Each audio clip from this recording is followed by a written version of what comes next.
Финальный бой открытого ринга, 12-й бой. В красном углу у нас Борис Шенкевич, 21 год, 82 килограмма спортсмен весит, представляет клуб Нордленд. В синем углу Павел Булгару, весит возраст 21 год, весит 85 килограмм, представляет клуб Нокаут. Ребята встречаются впервые.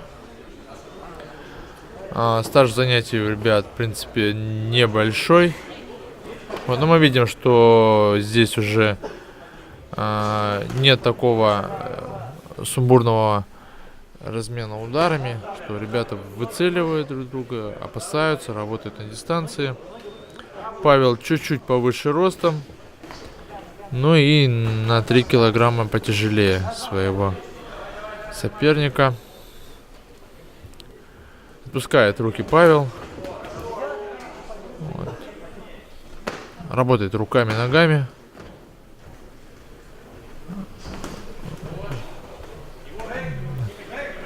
Рефери в ринге Кингиреев Бингош, тренер тайского бокса клуба Бревестник. Павел работает на дистанции. Мы видим, что вызывает Бориса на работу, но Борис занимает более такую оборонительную позицию. Играет, то есть, не знаю, либо это связано просто то, что Павел выше классом, но хотя занимается недавно, либо это связано с тем, что все-таки Борис опасается жестких ударов, опасается нокаута, и поэтому на провокации не ведется. Да, не ведется на провокации, то есть находится на дистанции. Ну, преимущество в этом раунде, конечно, уходит Павлу.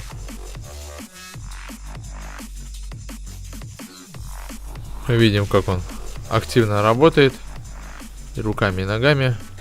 Но тут Борис переходит в проход в ноги. Да, но это связано с спецификой подготовки бойца. То есть, если они это отрабатывают постоянно, то хочешь не хочешь, это автоматом будет выходить. На дистанции опять второй раунд. Подсказывают Павлу, Борису подсказывают, качай корпус, чтобы он работал вправо-влево, покачивал корпус и шел вперед. Но мы видим, что вся атака опять прошла в защиту. Тренер просит, чтобы Борис не стоял на месте, двигался и немножко тут вообще уже закручивал, да. Павел пытается такие красивости утворять. Павел пытается, грубо говоря, вызвать его на драку, скажем так. Не на бой, а на драку. О, хорошо пробивает Павел сейчас в корпус.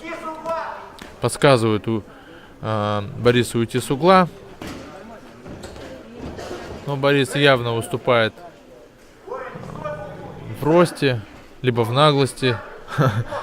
Тут стоит на месте. То есть ему нужно уметь использовать проход именно не в ноги, а проход на ближнюю дистанцию. А он, получается, начинает атаку и остается на месте. То есть если Павел хочет принимать атаку, то он ее принимает. Не хочет, он просто оттянул корпус назад, и все удары проходят мимо. Да, когда на дистанции, он просто сушит ему ногу. Удар за ударом. Мы видим, что уже Павел уже поднял руки и идет, чтобы Борис атаковал больше, работал больше. Он уже просто прижимается.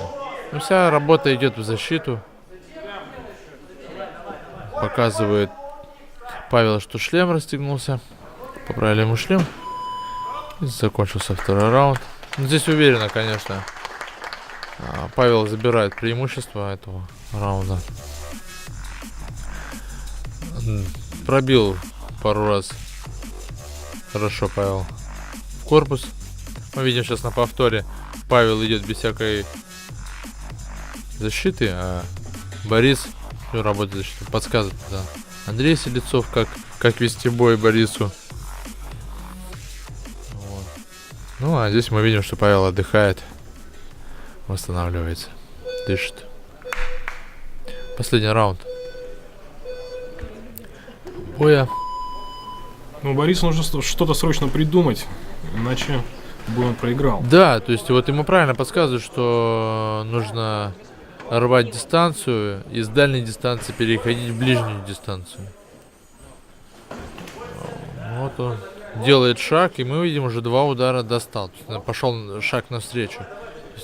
Установку тренера, видно, услышал, понял, что нужно делать. Ну и опять встал. Да, то есть Павел играет в плане того, что работает корпусом вперед-назад, качает, то есть, и отпустил руки, мы видим, чтобы поймать Бориса. Вот, все-таки один достает, Борис попадает ему. Достает Борис. Хорошо, ногой встречает. Ну, мы вот обратим внимание на то, что на протяжении вот всех 3 раундов у ребят практически бокс. То есть особо такой агрессивной работы ногами мы не прослеживаем. Только вот удары ногами по ногам, лоу-кик так называемый, и все. В основном все работа идет руками. Ну, получается работать руками, и, в принципе, если это приносит успех, почему нет? Да, Да и почему бы и лоу-кики нет. просаживают. Но Борис уже нога, наверное, там очень ему больно. поймал Борис сейчас Павла. Но да, идет проход в ноги, а от него просят немножко оттянуть корпус назад и нанести удары руками. Хорошо попадает Павел. Не успевает отсчитать рефери. И победа в этом раунде присуждается Павлу, представителю синего угла, представителю клуба «Нокаут».